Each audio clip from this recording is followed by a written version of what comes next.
గురించి మరొక రైతుని అడిగే ప్రయత్నం చేద్దాం. నమస్తేనే. నమస్తే. నమస్తే. ఏం పేరు మీ పేరు? రాజిరెడ్డి.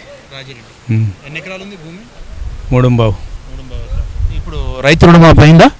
కాలే. బాలరెడ్డి పేరు 3.5 ఉంది, నాది 4 ఉన్నది. నాకు 1,35,000 ఉంది నాది. నాది సెకండ్ విడత థర్డ్ విడత అయితే కానీ బాలరెడ్డి పేరున మా కొడుకు ఆయన అలాగే నా అలాగే పాస్బుక్, అది రేషన్ కార్డు.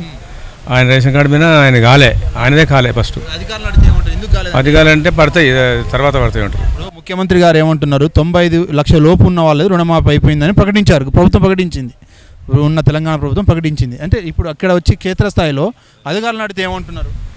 అధికారులు అడిగితే తర్వాత పడుతున్నారు, రెండో విడత వరకు సెకండ్ విడత పడతాయంటే అడిగి వస్తే అంటున్నారు వాళ్ళు. పడుతూ పోయినసారి వాళ్ళే ఇప్పుడు వాళ్ళే, పోయినసారి ₹1,00,000 అంటే 5 వాళ్ళే ఇప్పుడు వాళ్ళే. ఈ ఆవేదనను ప్రభుత్వాన్ని ఏ విధంగా తెలియజేస్తారు మీరు? ఈ ఆవేదనను ఎట్లా అర్థం చేసుకోవాలి? పడయాలని అర్థం చేసుకోవాలి. ఇక ఏం పడితే పడతాయి, కొందరు పడుతున్నాయి కొందరు పడతలేవు, ఇక పడతలేదు అని అడిగిపోదామని వచ్చినాం అంతే. ఇప్పుడు కొంతమంది రైతులను అడిగితే కూడా ఒక్కొక్కరికి డబల్ పడ్డాయని కూడా అంటున్నారు. అంటే ఆ ప్రభుత్వం పడి ఈ ప్రభుత్వం పడి ఇప్పుడు మాకు ఏ ప్రభుత్వం వాళ్ళే ఆ ప్రభుత్వం వాళ్ళే, ఆ ప్రభుత్వం లేవు చూసిన ఆశపడి ఇప్పుడు అందరు లోకమంతా పడాయనుకుంటే మా తాను మాకు చూస్తే వాళ్ళే. కొంతమంది రైతులను అడిగితే ఒక్కొక్కరికి 2 విడతలుగా అంటే డబల్ పడ్డాయని కూడా, అమౌంట్ పడ్డదని కూడా చెప్తున్నారు. కొంతమంది రైతులకు అసలు డబ్బులు వేయలేదని చెప్తున్నారు. అంటే ఈ ఆవేదనను ప్రభుత్వం అర్థం చేసుకొని సమస్యలను క్షేత్రస్థాయిలో అధికారుల నుంచి సమస్యలను పరిష్కారం చేయాల్సిందిగా రైతులు కోరుతున్నారు. మా బిడ్డలకు రుణమాఫీ కావాలి, రాలేదు అంతే. దాని గురించి వీడికి ఆఫీస్కి వచ్చిన. అంటే ఇప్పుడు మీ పిల్లలు ఎంత తీసుకున్నారు అప్పు? 50,000. ఒక ఎకరం ఉన్నది వాళ్ళకు. ఎంతమంది తీసుకోరు అట్లా? 50,000 చొప్పున ఎంతమంది తీసుకోరు? మా 2 బిడ్డలు ఉన్నారు, ఒక్కొక్క ఎకరం వాళ్ళకు ఉన్నది. ఇప్పుడు ఏ కారణం చేత రాలేదని అడిగితే అధికారులు ఏమంటున్నారు?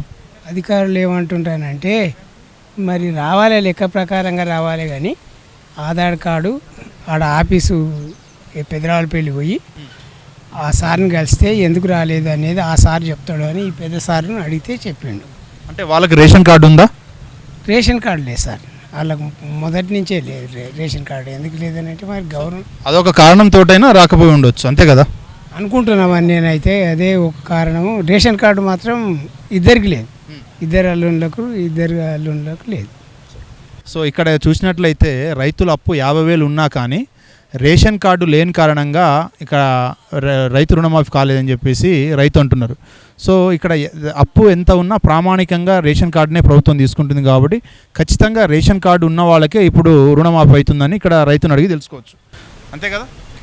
ఇప్పుడు రైతు రేషన్ కార్డు లేదని అంటే లేదు, రేషన్ కార్డు కాకుండా కానీ ఆయన ఏమన్నాడంటే ఆ భర్తది కూడా ఆధార్ కార్డు ఉండాలని అంటే అది పోయి తీసుకొచ్చినాక ఈ సార్ ఏమంటున్నాడంటే ఆడికి పోయి అప్లికేషను ఆడ ఈ సారు పెదరాలపల్లినే విలేజ్లోనే ఉన్నాడు, ఆడికి పోయి అడిగితేనే దాని వివరం ఏందని చెప్తాడు.